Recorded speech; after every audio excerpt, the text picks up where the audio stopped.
Hello students, अगर आप लोग भी ये फर्स्ट सेमेस्टर में हैं और इंग्लिश लिटरेचर पढ़ते हैं तो देखिए इंग्लिश लिटरेचर के यूनिट नंबर 4 में आपका जो टॉपिक है वो शॉर्ट स्टोरी है।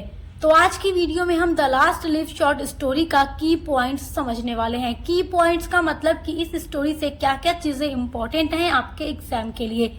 देखिए, अगर आप लोगों का एग्जाम ऑब्जेक्टिव टाइप होता हो या सब्जेक्टिव टाइप होता हो, दोनों के लिए आज का वीडियो इंपॉर्टेंट होने वाला है। और आज की वीडियो देखने के बाद द लास्ट लीफ स्टोरी से पूछने वाले हर क्वेश्चन के आंसर को आप इजीली अटेम्प्ट कर लेंगे। और जो जो चीजें इस स्टोरी से एग्जाम में पूछती हैं वही चीजें आज मैं आपको बताने वाली हूँ। सारे की पॉइंट्स को, सारे इम्पोर्टेंट पॉइंट्स को आज हम डिस्कस करेंगे। द लास्ट लीफ जो स्टोरी है इसकी समरी ऑलरेडी मैं अपलोड कर चुकी हूँ चैनल पे न्यू बैच के लिए, तो आप उस वीडियो को जरूर देखिएगा। और अगर जितनी भी स्टोरीज आपके सिलेबस में दी गई हैं, एसेस दिए गए हैं, सभी पर समरी और की पॉइंट्स हम लगातार डिस्कस कर रहे हैं। क्लासेस हर एक सब्जेक्ट की चैनल के ऊपर चल रही हैं। चलिए टाइम वेस्ट न करते हुए हम स्टार्ट करते हैं आज के टॉपिक को। तो जैसा कि मैंने आपसे कहा, हम द लास्ट लीफ स्टोरी का की पॉइंट्स डिस्कस करेंगे। तो सबसे पहला तो इम्पोर्टेंट पॉइंट है राइटर, कि इस स्टोरी के राइटर कौन है। तो इस स्टोरी के राइटर हैं ओ हेनरी और इनका रियल नेम है विलियम सिडनी पोर्टर। तो नेम नोट करिए, विलियम सिडनी पोर्टर इनका रियल नेम है और ये लिटरेचर में ओ हेनरी के नाम से काफी ज्यादा फेमस हैं। अब बात करते हैं राइटर के बॉर्न एंड डेथ की। तो राइटर का बॉर्न हुआ था 11 सितंबर 1862 में ग्रीन्सबोरो, नॉर्थ कैरोलिना, यूएस यानी कि अमेरिका में। और इनकी डेथ हुई थी 5 जून 1910 को न्यूयॉर्क में। ये बहुत ही ज्यादा फेमस शॉर्ट स्टोरी राइटर थे। अब बात करते हैं इस स्टोरी की पब्लिश्ड डेट की। तो द लास्ट लीफ स्टोरी जो है इसको पब्लिश्ड कराया गया था 1907 में। ओ हेनरी का एक कलेक्शन है the trimmed lamp and other stories, उसमें ये 1907 में पब्लिश्ड हुई थी। अब आ जाते हैं इस स्टोरी के कैरेक्टर्स पर। तो देखिए, इस स्टोरी में 3 मेन कैरेक्टर हैं। 2 इसमें यंग आर्टिस्ट हैं और इसमें एक ओल्ड आर्टिस्ट है। जो इसमें 2 यंग आर्टिस्ट हैं वो लड़कियां हैं, यानी कि यंग आर्टिस्ट हैं। एक का नाम है जॉन्सी और दूसरी का नाम है सू, और ये दोनों ही बेस्ट फ्रेंड हैं, आपको मालूम है।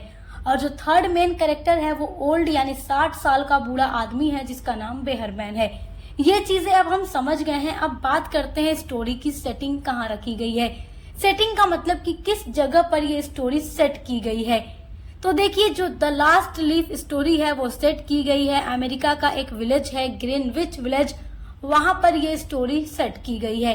तो आप ये सारे पॉइंट्स लिखते रहिए क्योंकि ऑब्जेक्टिव टाइप के लिए तो ये वेरी वेरी इंपॉर्टेंट है और सब्जेक्टिव वाले के लिए इम्पोर्टेंट इसलिए है कि जब भी इस स्टोरी से आपसे कोई भी लॉन्ग क्वेश्चन पूछेगा तो आप ये सारी बातें अगर उसमें बनाकर लिख देंगे तो आपको नंबर अच्छा मिलेगा। आपका जो अगला की पॉइंट है इस स्टोरी से, स्टोरी के टाइटल का सिग्निफिकेंस। स्टोरी का टाइटल क्या है? The last leaf. लास्ट मतलब होता है आखिरी, लीफ मतलब होता है पत्ता, यानी जो पेड़ पर पत्तियां लटकती हैं उसको कहा जा रहा है लीफ। तो आखिरी पत्ता इसको हिंदी में कहा जाएगा। तो द लास्ट लीफ स्टोरी का जो टाइटल है वो 2 चीजों को दर्शाता है, 2 चीजों को रिप्रेजेंट करता है। पहली चीज तो ये दिखाता है कि एक लड़की की लास्ट ब्रेथ यानी कि आखिरी सांस को। जैसे कि इसमें आपने देखा कि जो जॉन्सी है वो न्यूमोनिया हो जाता है उसको, वो बीमार हो जाती है और उसको ऐसा लगता है कि जो बेल का पेड़ है उसकी आखिरी पत्ती गिरेगी तो उसके साथ साथ ये मर जाएगी। तो कहीं ना कहीं द लास्ट लीफ उस लड़की जॉन्सी की आखिरी सांस को दर्शाता है। और इस टाइटल का जो दूसरा सिग्निफिकेंस है वो है होप, यानी कि जॉन्सी जब देखती है कि आंधी तूफान से भी ये पत्ता नहीं गिरा तो यही लास्ट लीफ, यही आखिरी पत्ता उसे जीने की एक वजह दे देता है।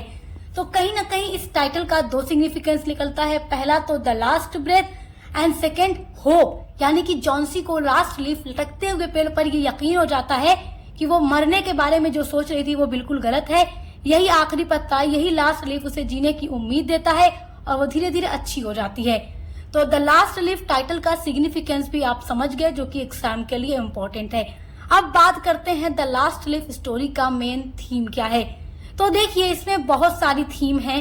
जैसे कि अगर हम फर्स्ट थीम की बात करें तो वो है सैक्रिफाइस, दूसरी थीम की बात करें तो वो होप है, और थर्ड थीम की बात करें तो वो है पावर ऑफ आर्ट्स, और फोर्थ थीम की बात करें तो वो है फ्रेंडशिप।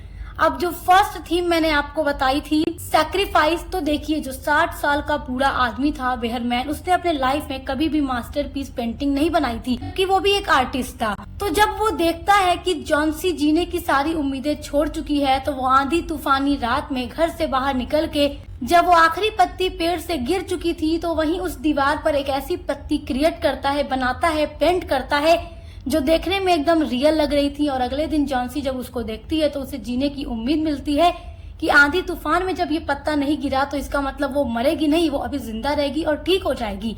तो कहीं ना कहीं जो ये स्टोरी है वो वेहरमैन के सैक्रिफाइस को रिप्रेजेंट करता है कि किस तरह उस आदमी ने अपनी जान की परवाह किए बिना जॉन्सी को जिंदगी दी। दूसरी जो थीम मैंने आपको बताई वो थी होप, कि जॉन्सी को लास्ट लीफ देख करके जीने की एक होप मिल गई, जबकि वो लास्ट लीफ ओनली एक पेंटिंग थी, रियल नहीं थी। थर्ड थीम जो मैंने आपको बताया वो है पावर ऑफ आर्ट्स। तो आप देखते हैं वेहरमैन की वो लास्ट मास्टरपीस पेंटिंग जो लास्ट लीफ थी उसने जॉन्सी को जीने की होप दे दी। तो आर्ट एक ऐसी चीज है जो इंसान को मोटिवेट भी करती है, और जॉन्सी को उसी आर्ट से बनी पेंटिंग ने ही मोटिवेट किया अच्छे होने के लिए, जिंदगी जीने के लिए। और फोर्थ जो थीम है वो फ्रेंडशिप है, जॉन्सी और शू की दोस्ती। शू हर लम्हा कोशिश करती है उसे बेटर करने की, उसे जीने की एक उम्मीद देने की। तो आई होप कि आप द लास्ट लीफ स्टोरी के की पॉइंट्स को बहुत अच्छे से समझ गए होंगे, और ये आपके एग्जाम के लिए वेरी वेरी इंपॉर्टेंट है, तो इसलिए इसको बहुत ही अच्छे से तैयार रखिएगा।